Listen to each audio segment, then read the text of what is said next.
children. How are you all? Hope so all are fit and fine.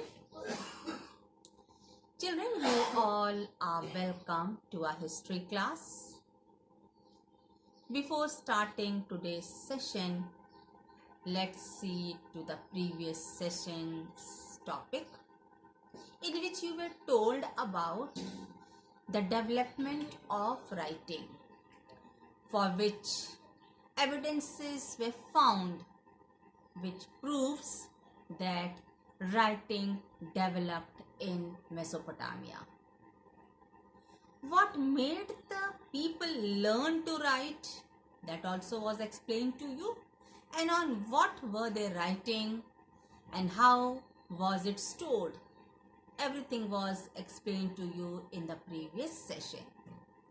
You were also explained about the system of writing through signs, which was not a single letter, means not a single consonant or vowel, but it was syllables, means group of letters.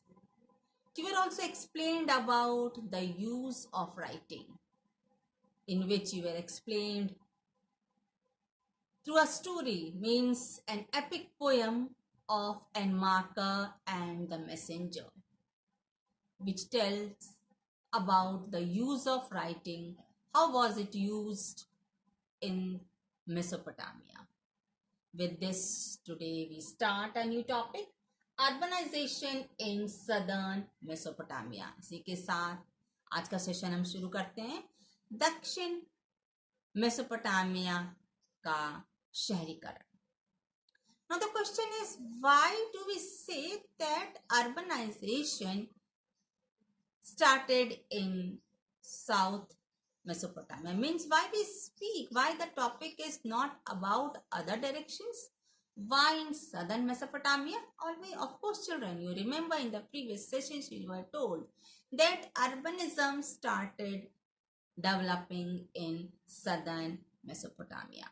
जैसे कि आपका आज का शीर्षक है दक्षिण में Mesopotamia का शहरीकरण. तो प्रश्न ये उठता है कि मेसोपोटामिया के दक्षिणी भाग में शहरीकरण क्यों हुआ? यदि आप पीछे का सेशन आपको ध्यान आ रहा है तो उसमें समझाया गया था कई रीजंस थे कि दक्षिणी भाग में अर्थात मेसोपोटामिया के दक्षिणी भाग में शहरीकरण का आविर्भाव हुआ. From 5000 BC, settlement started in southern Mesopotamia, means which was a desert area. There urbanism started. अर्थात 5000 वर्ष ईसा पूर्व शहरीकरण दक्षिण मेसोपोटामिया में आरंभ हुआ. You were told about the story of Enmarker, the king of Ur. He was also of the Ur city, which is in southern Mesopotamia. आपको एनमार्कर शासक के बारे में बताया गया था पीछे सेशन में. तो वह भी उर का शासक था जो दक्षिणी मेसोपोटामिया का क्षेत्र है. Now we see to the settlements, the two kinds of settlements. Children, the settlements were done in two kinds, means the places which were gradually developed around temples. They were Uruk. The city, that place is known as the city of Uruk. अर्थात मंदिर के आसपास जो क्षेत्र था जो develop हुआ वो उरुक शहर के नाम से जाना जाता है. ठीक है. And the second is those developed as centres of trade. अर्थात ऐसे क्षेत्र जो व्यापार के से रिलेटेड थे. Development of trade was done in the area of Mari. मारी शहर में व्यापार और वाणिज्य का विस्तार हुआ. Children, temples in Mesopotamia were known, were called ziggurat. जो मंदिर थे मेसोपोटामिया के उन्हें जिगुरत के नाम से जाना जाता है. Now we come to the topic, temples and kings. अगला टॉपिक है राजा और शासक. Children, the earliest temples were small shrines which were made of unbaked bricks. अर्थात मेसोपोटामिया के छोटे छोटे मंदिर बने थे, तीर्थ स्थल टाइप के थे, वे कच्ची ईंटों से बने थे. So here you can compare that the bricks which were used in Indus Valley civilization, they were baked bricks. Sindhu सभ्यता में पकी ईंटों का इस्तेमाल किया गया था. And the shrine was residence of gods, means आप कह सकते हैं जो ये मंदिर थे वहां माना जाता था कि वह ईश्वर का निवास है. वहां उन मंदिरों में ईश्वर का निवास है. And the clay tablets, they tell that they had two gods were offered. The first was moon god of Ur, अर्थात चंद्र देवता जो उर के माने जाते थे, and goddess of love and war, अर्थात इनाना जो युद्ध व प्रेम की देवी मानी जाती थी. Followed? So children, as the time passed, temples became larger in size with rooms and courtyards, अर्थात समय बदलता गया और मंदिरों का आकार, उनका क्षेत्रफल बढ़ता गया. खुले आंगन के चारों ओर कई कमरे बने दिखाई दिए, और जो भी कमरे बने थे, जो मंदिर का जो स्ट्रक्चर था वो एक आम भवन से बिल्कुल अलग था. Means they were not looking like the ordinary house, because the temples, they had that feeling, they had the trust that it is the residence of God. So it was quite different than the ordinary houses. And God was focused on the temple, means मंदिर का जो आकर्षण का केंद्र था वो ईश्वर था. Where he was worshipped and he was offered. People used to offer grains, fish, curd, अर्थात मंदिर में वे ईश्वर का वास समझते थे, और न केवल उसमें ईश्वर की आराधना की जाती थी बल्कि उनको समर्पण भी किया जाता था. ईश देवता को समर्पण किया जाता था. ये समर्पण कैसे मालूम चला? How we come to know that the god was offered? Because the evidences of bones of fish was found on the floor of temple during the excavation. खुदाई के समय मंदिरों के फर्श पर कहीं न कहीं मछली के कांटे दिखाए थे, जिससे स्पष्ट हो जाता है कि देवता को ये चढ़ाया गया होगा. People say that the god was the theoretical owner of agriculture, means he is the owner of the property. सैद्धांतिक रूप से लोगों का विश्वास था कि ईश्वर उनके खेत, मछली, उनके जो भी उनके पास संपत्ति है, सभी कुछ के वही मालिक हैं. But be very clear children, practically all these things are used by people. Present also we say everything is of God. सब कुछ दिया ईश्वर का है, सब कुछ ईश्वर का है, लेकिन व्यवहारिक रूप में हम उन वस्तुओं का आज भी इस्तेमाल करते हैं, और आज भी हमारी धारणा यही है. Time passed, children. Activities started taking place in the temple, means ना केवल ईश्वर की आराधना होती थी, ना केवल उनका समर्पण होता था, लेकिन समय के साथ मंदिर में अन्य गतिविधियां भी स्टार्ट हो गई. For example oil pressing, grain grinding, spinning, weaving, इस प्रकार की सारी गतिविधियां, जैसे कि अनाज को साफ करना, तेल निकालना, सूत काटना, और जैसे कि आपने पीछे पढ़ा कि भेड़ थी वहाँ पर एक जानवर के रूप में, तो उससे क्या मिलता था? ऊन मिलता था. तो वो ऊन निकालने का काम भी, उसके वस्त्र बनाने का काम भी, सब कुछ कहाँ होता था? इन मंदिरों में होता था. And time pass, still more activities started taking place in that. Later on different professions as employees of merchants, keeper of records, allotment of grains, who will plow the fields, everything was decided in the temple. Means ये सारे क्रियाकलाप की कौन क्या काम करेगा, किसकी क्या जिम्मेदारी है, कौन रिकॉर्ड, जितने भी क्रियाएं हैं उसका रिकॉर्ड कौन रखेगा, कौन किस काम के लिए नियुक्त किया जा रहा है, कौन खेत में हल चलाया, किसको कितना क्षेत्रफल भूमि मिला है काम करने के लिए, सारा कुछ कहाँ डिसाइड होता था? मंदिर में. इस प्रकार हम देखते हैं कि सारे क्रियाकलाप बढ़ते गए, और जो मंदिर था वह मुख्य रूप से शहरी संस्था बन गया.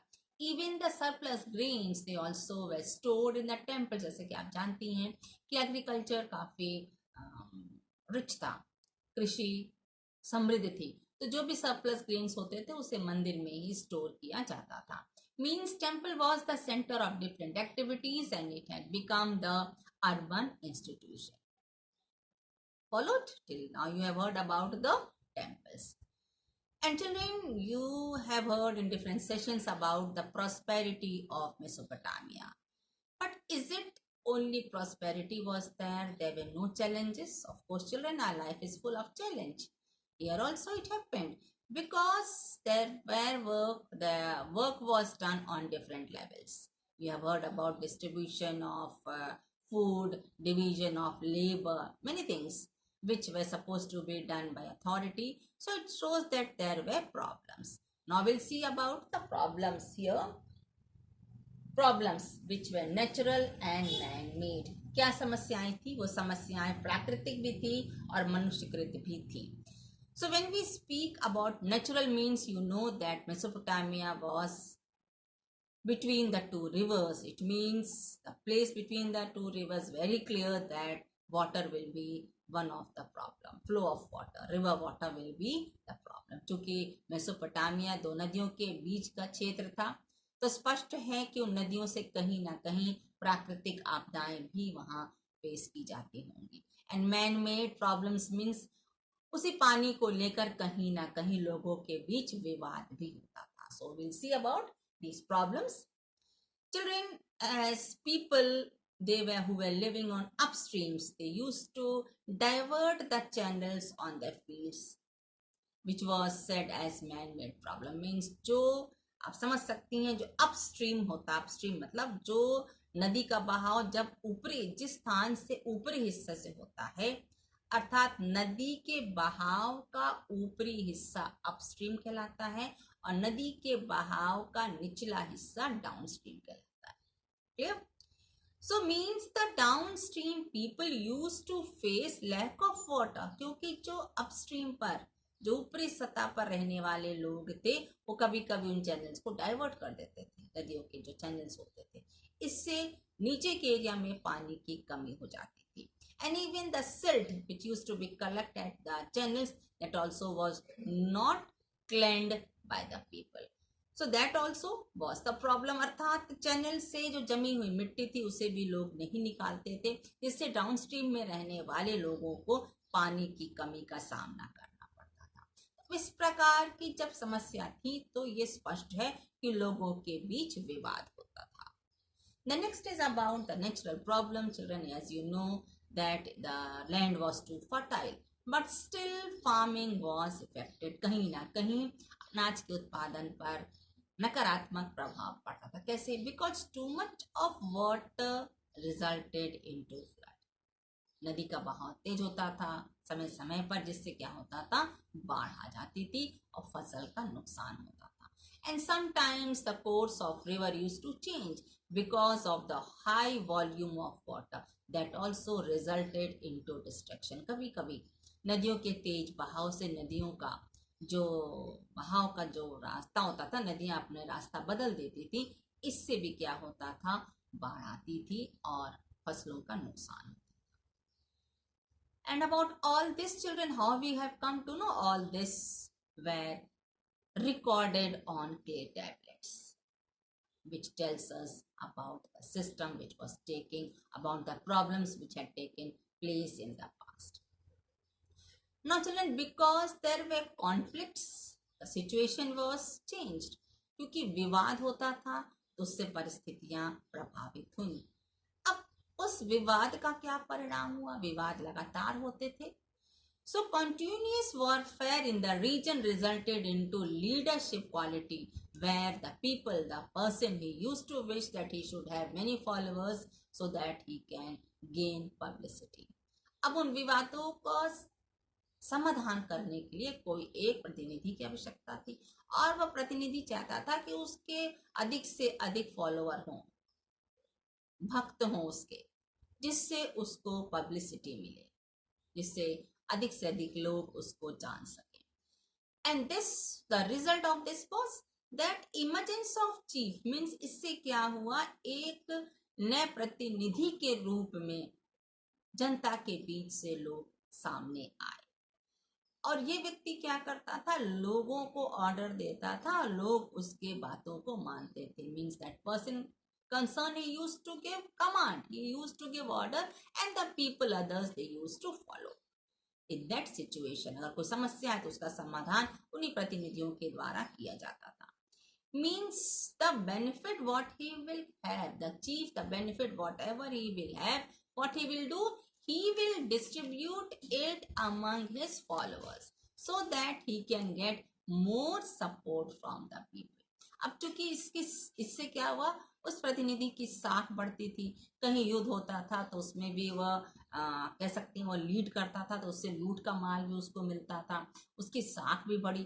तो इस लूट के माल से वो क्या करता था, जो उसके फॉलोअर्स थे, अनुयायी थे, जो उसके साथ लगे रहते थे, उनको वह लूट का माल देता था, जिससे क्या हो, उससे अधिक से अधिक लोगों का समर्थन मिले। और जब युद्ध होते थे तो जो सेना हार जाती थी, उस सेना के जो सोल्जर्स होते थे उनको भी ये प्रतिनिधि बंदी बना लेते थे। Means the defeated army soldiers were also imprisoned and they were brought by the chiefs and they were asked or they were treated as slaves. So what happened? This all resulted in the influence of the chief. इससे क्या हुआ, इन गतिविधियों से जो प्रतिनिधि होता था, जो चीफ होता था, उसकी साख दिन प्रतिदिन बढ़ती गई। और जो लूट का माल उसे मिलता था वो क्या करता था, उस माल को वह इनाना देवी को समर्पित करता था। जैसे you have heard just now that इनाना goddess was for love and war. तो वो विश्वास करते थे कि युद्ध में विजय दिलाने के लिए इनाना देवी की उपासना करनी चाहिए, इसलिए उन्हें भी लूट का माल समर्पित किया जाता था। And that wealth which was offered was use to beautify the temples. जो ये लूट का माल मंदिर में समर्पित होता था, उससे मंदिर को और भी आकर्षक बनाने का काम किया जाता था। So for that different types of things were to be asked, were needed, so those things were asked to be brought from different places. Means the records should be maintained for such affairs which resulted into political activity in the old city. अब लूट का माल मंदिर में चढ़ाया जा रहा है, उस लूट के माल से मंदिर को और ब्यूटिफाई किया जाएगा। तो ये सारा करने के लिए कुछ होना चाहिए, उसका हिसाब किताब होना चाहिए। तो जरूरी था इस चीज के लिए कि उसका हिसाब किताब रखा जाए, जिससे आने वाले समय में किसी भी प्रकार का समस्या ना हो। So people started to keep such records for different affairs. Means even the chiefs, yeah, you should be very clear that the chief used to keep records of all these affairs. Related to this, you have heard in the previous session also that the records were maintained by the king. Whatever he was doing or whatever he is planning, whatever welfare activities he was doing, everything was recorded, which was found on the clay tablets. The next is that the leaders, they also encourage the settlement of villages close to themselves. जो ये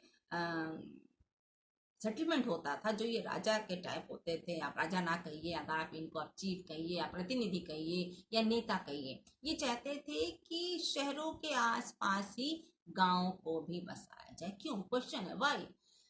आखिर ऐसा वे क्यों चाहते थे? So that they can get people whenever any battle take place. They can be used as soldiers. They will get good support of people. युद्ध के समय क्या होगा, गांव में रहने वाले लोगों को सेना में इस्तेमाल किया जा सकता है, सैनिक के रूप में उनका आसानी से इस्तेमाल किया जा सकता था। And the next is to maintain safety, क्योंकि ये आसपास बसे हुए थे शहर के, तो उनसे उनको आसानी से सुरक्षा भी दी जा सकेगी। As you know that Ur was quite developed, so protection was done and it was covered by a defensive wall. And how we have come to know about the protection of Ur, that also was found on clay tablets. So children, around 3000 BC, our city extended to 250 hectares, means 3000 ईसा पूर्व तक कहा जाता है, और शहर करीब 250 Hector के क्षेत्रफल में बढ़ गया। कैसे? Because the villages were रिहेबिलिटेड, means गांवों को उजाड़कर और शहर का विस्तार किया गया। Followed?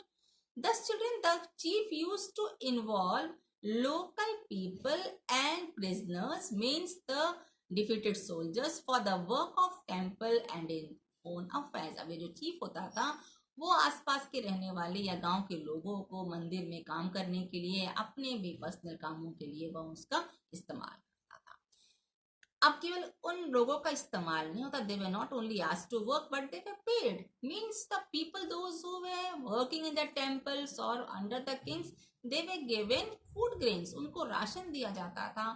अब ये कैसे मालूम चला? How we have come to know that they were paid? Food grains was given, उनको पारिश्रमिक के रूप में अनाज देते थे। कैसे मालूम चला? That all was found on the clay tablets. Clay tablets में लिखा होता था कि किस व्यक्ति को कितने घंटे काम के बदले कितना अनाज देना है। As you have heard in the previous session that minor descriptions were also maintained on the clay tablets, and when the work was done it was destroyed. So everything in detail was written on the clay tablets. So children, as the time passed people started using bronze। समय बीतता गया, लोगों ने कांसे के बने tools को भी इस्तेमाल करना आरंभ किया, which we have come to know through the excavations. And the next is that in Mesopotamia architecture also developed। स्थापत्य कला का भी विकास हुआ। कैसे? Earlier children what happened,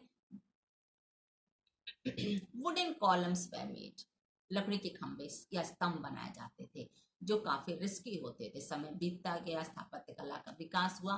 now the architectures they started preparing brick columns. उन्होंने क्या किया? ईंट के बने स्तंभों को बनाना सीख लिया, जिससे वह मकान या वह भवन अधिक टिकाऊ हो सके। Then comes about the seals. Seals were also found in Mesopotamian civilization in the excavation, and in that it is said that the stone seals were stamped in cylindrical shape। पत्थर के बने मुहरे मेसोपोटामिया की सभ्यता में खुदाई के दौरान प्राप्त हुई। तो मुहरे तो इंडस वैली सभ्यता में भी मिली, हड़प्पा सभ्यता में भी मिली, but it was different. Those were clay tablets.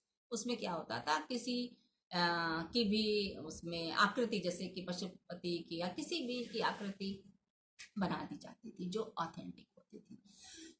And I hope you know what is seal as we use the stamp paper today. Stamp paper is an authentic paper. So children, I hope you are clear with the point. Thank you class.